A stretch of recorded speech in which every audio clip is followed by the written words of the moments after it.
성탄절이 꼭 2주 남았습니다. 성탄절은 하나님의 아들이 사람의 몸을 입고 이 땅에 오신 날입니다. 왜 하나님의 아들이 사람의 몸을 입고 이 땅에 오셨을까? 첫째는 우리를 위하여 피 흘려 주시기 위해서 사람의 몸을 입고 이 땅에 오신 것입니다. 하나님은 영이시기 때문에 아무리 피를 흘리고 싶어도 흘릴 수가 없어요. 인간이 죄를 지었는데 죄의 삭은 사망입니다. 그래서 죄를 지은 사람 누구나 다 죽는 것이고, 죽은 다음엔 하나님의 심판을 받아 아주 저주스러운 장소로 우리가 가게 되는 거지요. 그런데 인간의 이 죽음의 문제, 심판의 문제는 그 원인이 죄입니다. 이 죄 문제를 해결하기 전에는 죽음의 문제도 해결할 수 없고 심판의 문제도 해결할 수가 없는 거예요. 그래서 하나님은 아주 대원칙을 하나 세우셨는데, 그 원칙이 뭐냐 하면 피 흘림이 없은즉 사함이 없느니라. 피 흘림이 없은즉 사함이 없느니라. 이 말을 우리가 뒤집어 보면 누군가 죄인을 대신해서 피 흘리고 죽으면 용서가 가능하다, 그 말입니다. 조건이 있습니다. 우리를 대신해서 피 흘릴 수 있는 사람은 자기 죄가 없어야 되는 거예요. 자기 죄가 있는 사람은요, 피 흘리되 자기 죄 때문에 죽는 거니까 우리의 대속자가 될 수 없는 것입니다. 그래서 하나님은 하나님의 아들 예수님을 이 땅에 보내주시면서 사람의 몸을 입혀서 보내주신 거예요.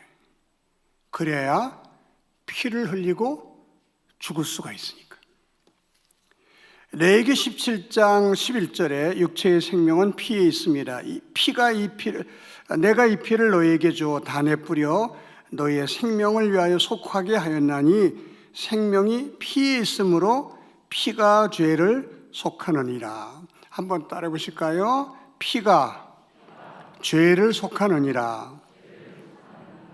속한다는 말은 대신 값을 지불할 수 있다, 대신 값을 지불한다, 이제 그런 뜻입니다. 여기서 피는 죄 없는 자의 피입니다. 죄 없는 자의 피가 죄인의 값을 대신 치러줄 수 있다, 이제 그런 말씀입니다. 이 피 없이는 구원받을 수가 없기 때문에 성경은 창세기부터 계시록까지 계속 피의 이야기를 써내려가고 있습니다. 이걸 어떤 신학자는 창세기부터 계시록까지 피의 강이 도도하게 흐르고 있다, 이렇게 표현합니다. 창세기의 내용이 많지만은 학자들이 가장 주목하는 귀절은요, 아담과 하와가 범죄했을 때 나무 잎으로 치마를 해 입거든요. 근데 여러분, 나무 잎으로 한 치마가 며칠 가겠습니까? 자기 부끄러움을 감추려고 나무 잎으로 치마를 해 입었다는 말은 인간의 힘으로 인간의 죄를 어떻게 가려보려고 하는 얄팍한 모습을 가리키는 것입니다. 하나님은 그건 아니다. 아담과 하와를 위해서 가죽 옷을 만들어 입혀주셨어요. 여러분, 아담과 하와가 가죽 옷을 얻어 입기 위해서는 에덴 동산에서 아무 죄도 없이 뛰어놀던 짐승 한 마리가 피를 흘리고 죽어야만 가능한 일입니다. 아무 죄 없는 짐승 하나가 피를 흘리고 죽음으로 아담과 하와가 가죽 옷을 얻어 입었다는 말은 무슨 뜻입니까? 아무 죄도 없는 하나님의 어린 양의 피 흘려 주심으로 그 은혜로 저와 여러분이 하나님 앞에 의의 옷을 얻어 입을 수 있었다 하는 귀한 진리를 가르쳐 주시는 상징적인 사건입니다. 여러분, 출애굽기에 내용이 많지만은 출애굽기에 아주 핵심적인 출애굽기 하이라이트, 그게 유월절 사건입니다.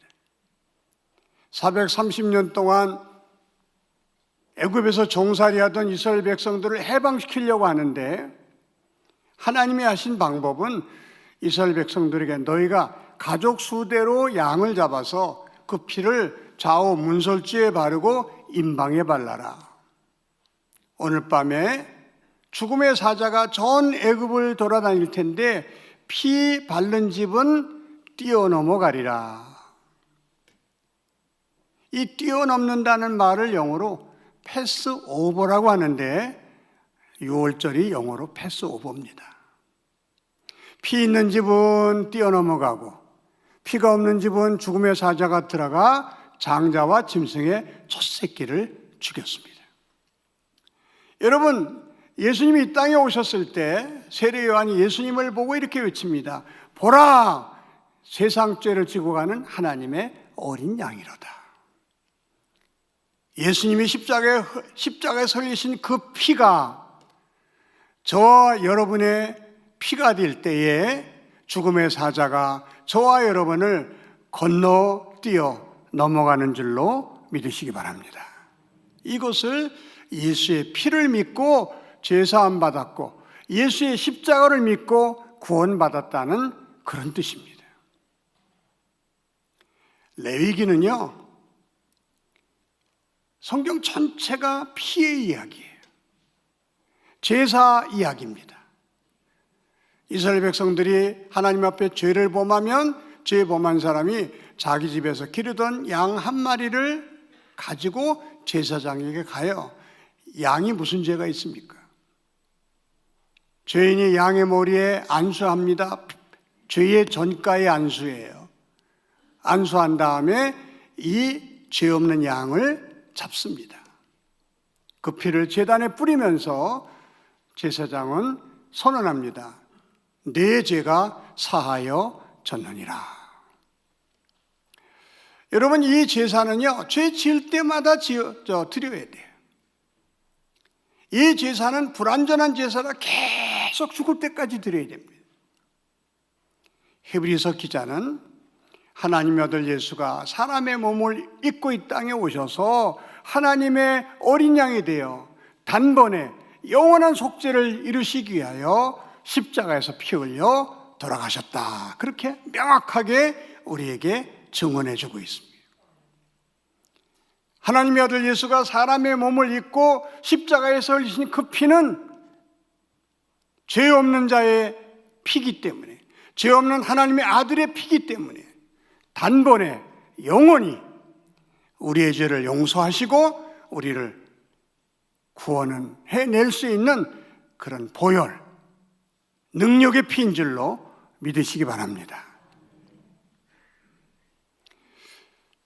민수기라는 성경은요, 내용이 많지만은 핵심은 이겁니다. 이스라엘 백성들이 하나님 앞에 범죄해요. 하나님이 견딜 수 없어서 불뱀을 보냅니다. 불뱀은요, 오늘날로 말하면 아주 독사를 의미하는 거예요. 수만 마리의 불뱀을 보내서 막 가족마다 들어가 사람을 무니까 뱀에 물린 사람이 퉁퉁 부어가지고 죽어나가는 겁니다. 모세가 이걸 보니까 기가 막히지 않습니까? 하나님, 애굽에서 건져줘서 광야에서 죽이십니까? 하나님, 이 백성이 범죄했다 할지라도 긍휼을 베풀어 주시옵소서. 간절히 중보기도할 때 하나님이 모세의 기도를 들으시고, 모세야, 저 언덕에 놋뱀을 매달아라. 그리고 불뱀에 물린 사람들에게 전해라. 누구든지 놋뱀을 바라보는 사람은 살리라. 그렇게 전해라. 놋뱀을 만들어 놓고 모세가 부하들과 함께 말을 타고 다니면서 전 광야에 있는 이스라엘 백성들에게 전합니다. 너희가 범죄하여 하나님이 징계하셨지만 놋뱀을 바라보는 자는 산다. 놋뱀을 바라봐라. 성경에는 두 종류의 사람이 있었다 그랬습니다. 성경은 이렇게 표현했습니다. 놋뱀을 바라본 자는 살더라. 그 말씀은요, 놋뱀을 바라보지 않은 사람도 많았다는 것을 시사하는 말씀입니다. 아니, 뱀에 물린 사람이 뱀을 바라봐? 뱀이라면 지긋지긋한데, 아니 뱀을 바라본다고 이 뱀에 물린 독이 나? 말도 안 되는 소리. 그러면서 그 노뱀을 쳐다보지 않은 사람들이 많았다는 것입니다. 여러분, 노뱀이 바로 앞에 있는 게 아니에요. 그 당시 이스라엘 백성들의 인구수가 200만 정도 됐습니다. 지금 수원시 인구가 다 합쳐서 130만 밖에 안 돼요. 얼마나 많은데 퍼져 살았겠습니까? 노뱀을 바라보려면 와야 되는 거예요. 노뱀 근처에 와서 바라봐야 되는 거예요. 그게 싫었던 거예요. 그리고 믿지 않았던 거예요. 바라보지 않은 사람은 다 죽었지만 노뱀을 바라본 자는 깨끗이 나와서 다시 살았습니다. 사도 요한은 이 사건을 요한복음 1장 14절에 이렇게 기록합니다. 모세가 광야에서 뱀을 든 것 같이 인자도 들려야 하리니 이는 저를 믿는 자마다 멸망치 않고 영생을 얻게 하려 하심이라. 여러분, 광야에서 높이 들린 이 노뱀은 십자가에서 피 흘려 돌아가시는 예수님을 상징하는 사건인 줄로 믿으시기 바랍니다. 창세기부터 계시록까지 계속 피의 이야기가 성경에 쓰여져 있어요. 왜 그럴까요? 피 흘림이 없이는 사함이 없고 그 피가 아니면 구원받을 길이 없기 때문에 하나님의 아들 예수가 사람의 몸을 입고 이 땅에 오셔서 우리를 구원하기 위하여 십자가에서 피 흘려 죽으셨다는 거예요. 그걸 믿어야 된다는 거예요. 그걸 믿는 사람은 죄사함을 받고, 그걸 믿는 사람은 하나님의 자녀가 되고, 그걸 믿는 사람은 언제 하나님 부르셔도 천국 갈 수 있다. 그것을 우리에게 가르쳐 주시고 믿도록 하기 위해서 예수님이 하나님의 아들임에도 불구하고 사람의 몸을 입고 이 땅에 오신 것입니다. 두 번째는 예수님이 하나님의 아들임에도 사람의 몸을 입고 이 땅에 오신 이유는 하나님을 보여주시기 위해서 예수님이 사람의 몸을 입고 우리 눈에 이렇게 우리 눈이 볼 수 있도록 오셨다는 것입니다. 여러분, 예수 믿는 사람들은 다 공통적인 소원이 있어요. 그게 뭡니까? 하나님을 한 번만이라도 볼 수 있으면 좋겠다. 하나님을 한 번만이라도 체험할 수 있으면 좋겠다. 하나님 한 번 체험하면 정말 내가 좋은 믿음을 가질 텐데, 그런 소망이 다 있는 거예요. 예수님의 제자들도 그랬습니다. 그래서 제자 중에 한 사람인 빌립이 예수님께 이렇게 요청합니다. 예수님, 하나님 한 번만 보여주세요. 그럼 제가 잘 믿을게요. 근데 여러분, 예수님이라도 영으로 존재하시는 하나님은 어떻게 보일 수 있습니까? 여러분의 자녀들이 엄마 공기 한 번만 보여줘. 그럼 공기가 있다는 걸 내가 믿을게.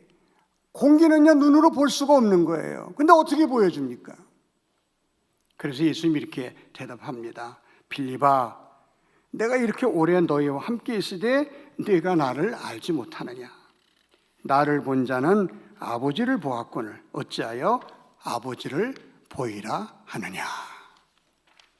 나를 본 사람은 아버지를 보았거늘 어떻게 보이지 않는 아버지를 보여달라고 하느냐? 이렇게 말씀하셨어요.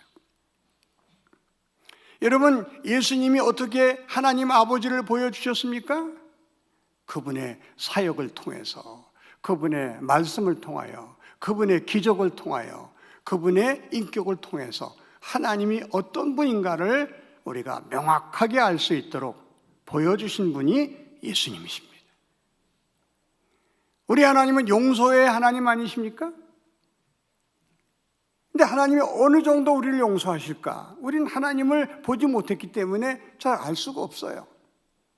근데 예수님이 말씀하신 것을 통해서 우리는 알 수 있습니다. 하루는 베드로가 예수님, 형제가 내게 죄를 범하면 내가 몇 번이나 용서하리이까? 7번 해주면 되겠습니까? 베드로는요, 큰 마음을 먹은 거예요. 여러분, 우리가 다른 사람에게 잘못했을 때 몇 번 정도 용서가 가능합니까? 어떤 사람은 2번도 안 되는 사람도 있어요. 많이 해야 우리가 3번 용서합니다. 4번째 똑같은 잘못을 범하면요, 우리 자식이라도 그냥 넘어가지 않아요. 베드로는 큰 마음을 먹고 7번까지 하면 되겠습니까? 예수님이 뭐라고 답변합니까? 베드로야, 7번씩 70번이라도 할지니라. 77은 49, 490번이에요. 490번 용서하고 그 다음에 용서하면 안 된다, 그런 말씀이 아니에요. 7도 완전수고 70도 완전수입니다. 우리 하나님은 무한대로 용서하시는 하나님이시다. 그걸 예수님이 베드로의 대답을 통해서 우리에게 보여주신 거예요. 누가복음 15장에 둘째 아들이 아버지 집을 멀리 떠납니다. 아버지 재산 다 탕진했습니다. 이제 죽게 되니까 아버지께로 돌아오는 겁니다. 살기 위해서. 면목이 있겠습니까? 고개를 푹 숙이고 떨구고 부끄러운 마음으로 돌아올 때 아버지가 먼저 알아보고요, 달려가서 껴안는 겁니다. 아들이 털썩 주저앉습니다. 아버지, 저는 아버지 앞에 죄를 지었어요. 아버지의 아들이라고 말할 자격이 없습니다. 일꾼의 하나로 여겨 주시옵소서. 아버지가 그 아들을 일으키면, 이놈아, 그게 무슨 소리냐? 너는 죽었다가 다시 살아난 내 아들이고 잃었다가 다시 찾은 내 아들이다. 목욕시키고 좋은 옷을 입히고 그 아버지의 아들이라는 징표로 가락지를 끼워주었다. 죄인이 하나님께 돌아올 때 하나님이 얼마나 기쁘게 그를 영접해 주시고 맞이해 주시는가를 보여주시는 아주 소중한 말씀입니다. 우리는 예수님의 말씀을 통해서 하나님이 어떤 분인가를 충분히 그림으로 그릴 수가 있는 거예요. 사랑하는 성도 여러분, 우리가 하나님을 보진 못했지만 예수님의 말씀을 통해서, 예수님의 사역을 통해, 예수님 인격을 통해서 하나님은 정말 좋으신 분이구나, 나를 사랑하시는 분이구나 하는 것만은 확신할 수 있기를 바랍니다. 하나님의 아들이 사람의 몸을 입으신 사건은 하나님의 한없는 사랑을 나타내는 사건이기도 합니다. 여러분, 이 세상의 사랑 중에 최고의 사랑을 주는 사랑으로 말합니다. 받는 사랑보다 주는 사랑이 더 고귀한 것은 우리가 어머니의 사랑을 높이 치는 이유가 여기 있는 거예요. 어머니들은 대개 주기만 하지 받을 생각 별로 안 해요. 그저 주는 것으로 만족해야 합니다. 줘서 자식이 잘 되면 그것 이상 행복이 없는 거예요. 주는 사랑이 고귀한 사랑이고 주는 사랑이 진짜 사랑입니다. 그래서 하나님은 이 세상 만물을 다 만드신 다음에 저와 여러분에게 그냥 주신 거예요. 여러분, 이 그냥 주신 것을 하나님의 큰 사랑으로 느낄 수 있는 저와 여러분이 되시기를 바랍니다. 이게 그냥 우연히 주어진 게 아니에요.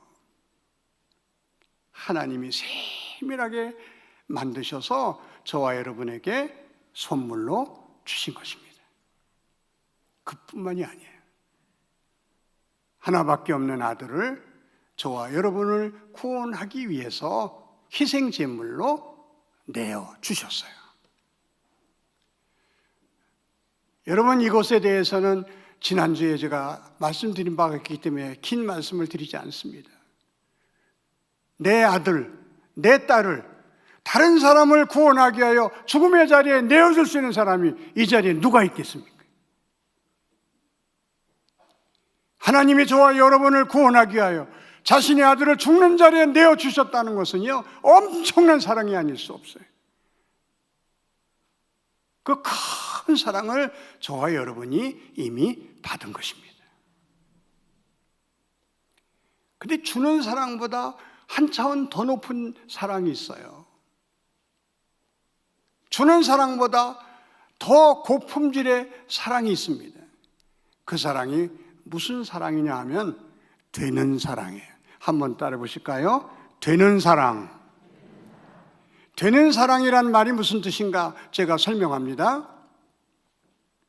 하와이 근처에 몰로카이 섬이 있습니다. 이 섬은 문둥병 환자들만 이렇게 모아놓은 우리나라의 소록도 같은 섬이에요. 건강한 사람은요, 누구든지 거기 들어가기 싫어해서 건강한 사람은 거의 없습니다. 음식물도 배로 그냥 건네주고는 배가 그냥 떠나가 버리고 맙니다. 그러던 그 몰로카이 섬에 다멘이라는 신부가 선교사로 자원해서 들어갑니다. 대단한 사람이죠. 여러분, 문둥병 환자, 전체가 문둥병 환자인데 건강한 사람이 선교로 그 속에 들어간다는 게 얼마나 대단합니까? 다멘이 열심히 말씀을 전하고 그들이 필요로 하는 무슨 약품도 건네주고 음식물도 건네주고 그랬지만은 문둥병 환자들은 다미안의 말에 귀를 기울이지도 않고 다미안이 전하는 복음도 거절합니다. 당신은 건강하기 때문에 하나님의 사랑이란 말을 하지. 우리는 하나님께 저주받은 사람이야. 우리는 하나님께 버림받은 사람이야. 하나님이 우리를 사랑한다고? 너한테는 해당되는 말이지 우리한테는 해당되지 않는다고 강하게 반발하는 겁니다.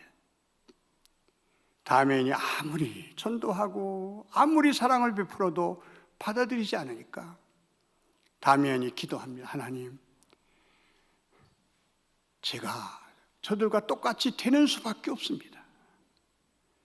제가 저들과 똑같이 문둥병 환자가 될 때에 비로소 저들이 복음을 받을 것 같습니다. 하나님, 저 문둥병 환자 되게 해주세요. 문둥병에 걸리게 해주세요.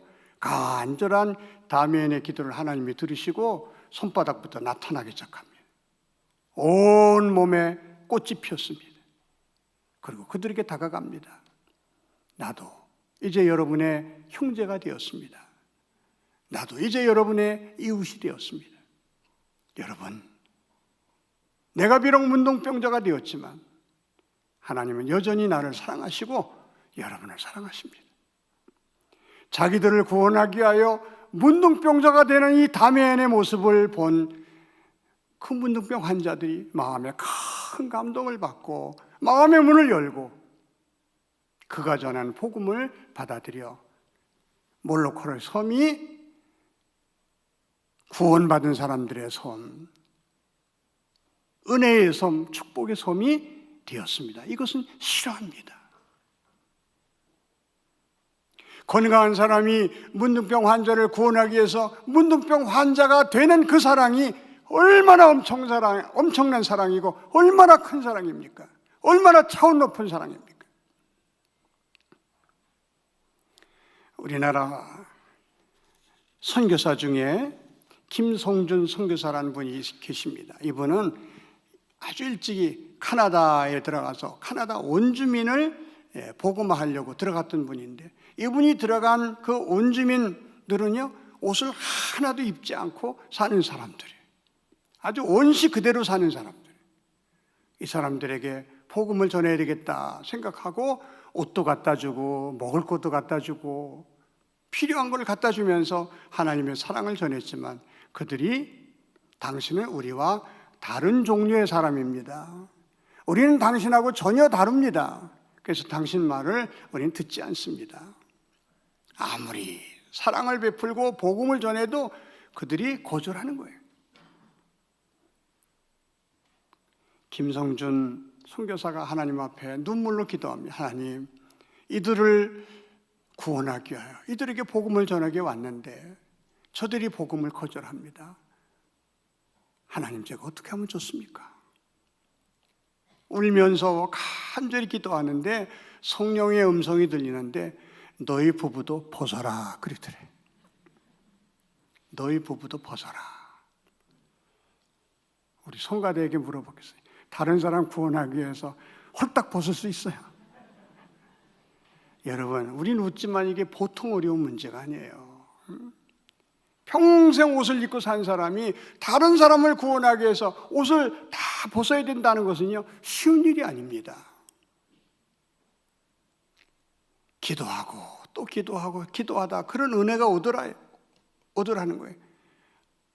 예수님은 우리 구원하기 위해서 목숨까지 내어주셨는데 저 사람들 구원하기 위해서 옷 벗는 것, 이것이 뭐 그렇게 어려우랴.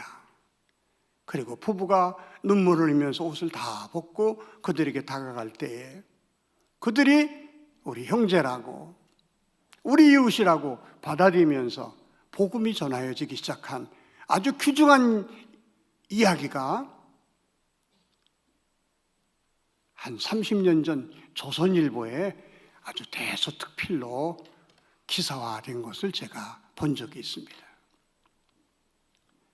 건강한 사람이 문둥병 환자가 되는 것, 이게 보통 사랑이 아니에요. 옷 벗은 사람들을 구원하기 위해서 나도 옷 벗은 사람이 되는 것, 이게 보통 사랑이 아닙니다.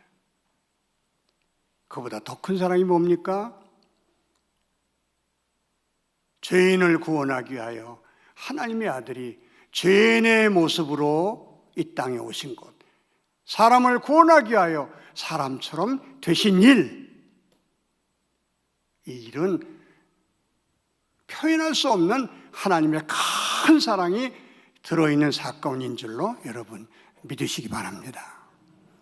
야, 하나님의 아들 예수님이 사람의 몸을 입고 이 땅에 오셨다는 일이 이게 보통 일이 아니구나. 건강한 사람이 문둥병 환자를 구원하기 위하여 문둥병 환자가 되는 것만 해도 얼마나 큰 감동입니까? 얼마나 큰 사랑입니까? 근데 그거 비교할 수가 없는 것이 하나님의 아들이 사람의 몸을 입고 사람처럼 되신 사건이에요. 우리를 구원하기 위해서. 성탄절은 하나님의 위대한 사랑이 나타난 날이다. 이걸 깨닫고 하나님의 사랑을 깊이 깨닫는 저와 여러분이 되시기를 바랍니다. 이렇게 성육신 하신 예수님을 우리가 어떻게 맞이해야 할 것인가? 첫째는요, 그 예수님이 하나님의 아들임을 믿고 그 예수님이 나를 구원하기 위해 이 땅에 오신 구주라는 사실을 믿고 영접해 드리는 게 중요합니다. 하나님은 당신이 보낸 예수 그리스도 하나님의 아들을 우리들이 하나님의 아들로 믿고 우리들의 구주로 영접해 드리기를 간절히 원하셔서 예수님을 우리에게 보내주신 거예요. 근데 사람들이 이걸 거절합니다. 안 믿습니다. 우린 필요 없다고 말합니다. 요한복음 1장 11절에 자기 땅에 오매 자기 백성이 영접하지 아니하였으나, 많은 사람이 예수님을 영접하지 않는 거예요. 예수님을 믿지 않는 거예요. 그들이 죄를 많이 지었기 때문에 지옥 가는 것이 아니라 구원하기 위해서 오신 예수님을 믿지 않고 인정하지 않으므로 그 죄 때문에 구원받지 못하고 죄 용서 받지 못하고 지옥 가는 겁니다. 불신앙이 지옥 가는 이유라 이 말이에요. 하나님은 예수님을 보내시고 우리가 그분을 하나님의 아들로 인정하고 나의 구주로 영접해 드리기를 간절히 원하고 계시다는 것입니다. 성탄절을 맞이하여 예수님을 하나님의 아들로 고백하시고 여러분과 저의 구주로 영접해 드리는 은혜가 있기를 주의 이름으로 축원합니다. 제가 어떤 분에게 들은 이야기입니다만 이런 얘기는요, 드라마 주제로 또 영화 주제로도 나오는 이야기예요. 저 시골에서 홀어머니가 정말 희생적으로 자식 하나를 길렀어요. 이 자식이 공부를 잘해서 서울대 법대를 나오고 고시에 패스를 합니다. 검사가 됐어요.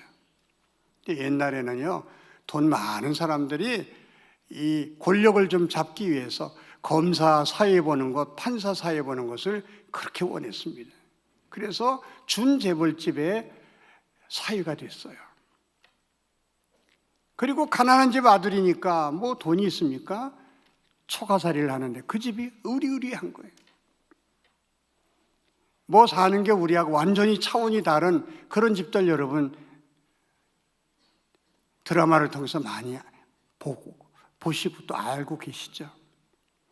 어느 날 어머니가 너희 집에 한번 가보고 싶다 편지가 온 거예요. 그때부터 이 아들은 근심 걱정해요. 자기 어머니의 초라한 모습, 평생 논밭에서 일한 그 얼굴이 얼마나 해에 많이 그을렀고 얼마나 많이 늙으셨습니까? 손은 갈퀴 같죠. 옷은 남루하기 짝이 없죠. 어머니가 가져와 봐야 김치하고 된장밖에 더 있겠어요. 그러니까 이 아들이 근심이 태산입니다. 어느 날 서울역에 왔다 전화가 온 거예요. 아들이 회사에서 미리 와가지고 대문 앞에서 기다립니다. 반가워서 맞이하려고 한 게 아니라 어머니가 택시 타고 나타나니까 어머니 자기 차에 태워서 호텔로 데려가는 거예요. 처가 식구들에게 보이기 싫어서, 처가 식구들을 보이기가 너무 부끄러워서, 자기 어머니라고 말하기가 너무 부끄러워서 호텔로 모시고 갑니다. 어머니는 아무것도 모르고 얘야 그 좋은 집 있는데 왜 호텔로 오냐? 너희 집에서 하룻밤 자고 하는 게 내 소원인데 왜 호텔로 나를 데리고 왔냐? 아들이 여러 가지 변명을 합니다만 어머니가 눈치가 없겠습니까? 하룻밤 자고 이틀밤 자고는 이 아들이 나를 부끄러워하는구나. 이 아들이 나를 처가 식구들에게 보이기를 싫어하는구나. 그걸 깨닫고 가져온 것 주지도 못하고 다시 시골로 내려갑니다. 우리를 너무너무 사랑하기 때문에 우리를 찾아온 예수님을 우리가 부끄러워한다든지 우리가 거절한다든지 나와 상관없는 분으로 여긴다면 그 죄가 얼마나 큰 죄인지 사람이 그 죄 때문에 망하는 것입니다.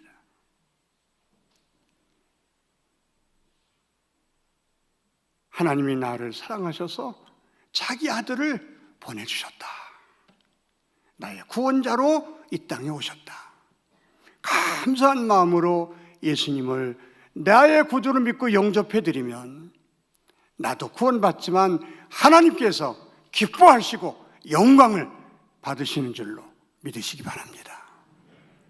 성탄절은 나 구원하기 위해서 하나님이 보내신 하나님의 아들, 그분을 나의 구주로 기쁨으로 영접해드리는 날이에요.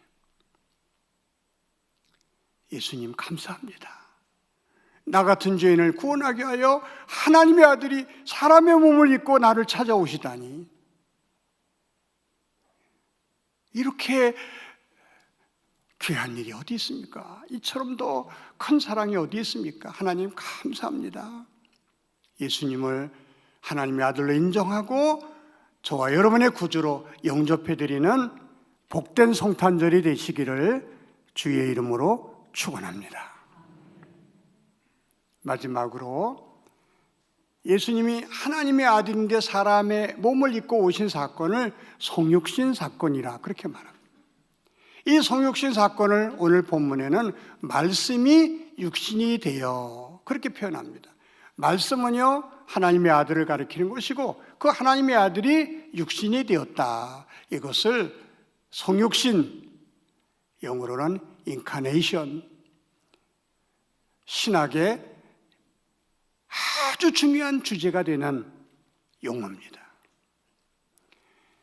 하나님의 말씀이 육신을 입었다는 말씀은요, 예수님은 하나님의 말씀이 그 속에 완전히 용해가 되어서 예수님의 삶 자체가 말씀이고 예수님의 생각 자체가 말씀이고 예수님의 모든 일거수일투족이 말씀의 현현, 말씀의 실현이었다, 이제 그런 뜻입니다. 이 성육신의 믿음을 제가 조금 설명하기 위해서 영화 명량이라는 이야기를 좀 합니다. 이순신 장군의 일대기를 그린 아주 정말 잘 만든 영화입니다. 이 명량이라는 영화의 주인공이 연기파 최민식이라는 사람이 이제 주인공입니다. 이순신 장군 역을 맡은 거예요.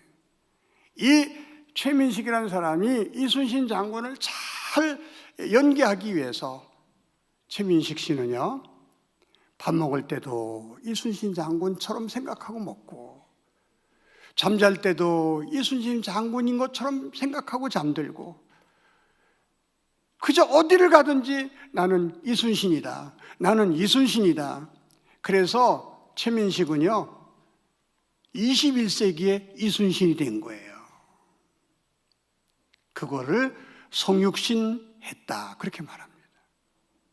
여러분, 하나님의 말씀이 우리 속에 들어와 우리의 인격이 되고 하나님의 말씀이 우리 속에 들어와 우리 삶이 되었을 때에 그것을 성육신의 믿음이라고 말하는 것입니다. 우리 한국교회의 문제가 뭡니까? 말씀 따로 삶이 따로라는 것입니다. 말씀 따로 생각이 따로라는 것입니다. 말씀 따로 인격이 따로라는 것입니다. 이게 우리의 문제예요. 한국교회의 문제예요. 어쩌다 미국이나 유럽에 가보면 그 사람들 교회는 잘 안 다니지만 제가 물어보면 다 크리스찬이라 그래요. Are you Christian? Yes, I'm sure. 나는 확실히 예수 믿는 사람이라는 거예요. 근데 교회는 잘 안 나가요. 근데 그들의 삶이 말씀의 삶이에요. 성육신의 신앙이에요. 전 그런 걸 너무나 많이 봤습니다. 제가 자주 예를 듭니다만 백화점에 들어갈 때 그들이 문을 열고요 바로 안 들어가요. 뒤를 반드시 돌아봅니다. 그 사람이 한 10m 정도 혼자 와도요 기다려요. 그러면 사람이 고맙지 않습니까? 땡큐. 그러면 이제 It's my pleasure. 고맙습니다. 그러면 이건 나의 기쁨입니다. 모든 사람이 다 그래요. 우리는 어떻습니까? 그냥 나 들어가고 탁 놓으면요 뒤에 사람이 가슴을 맞든지 이마를 찌든지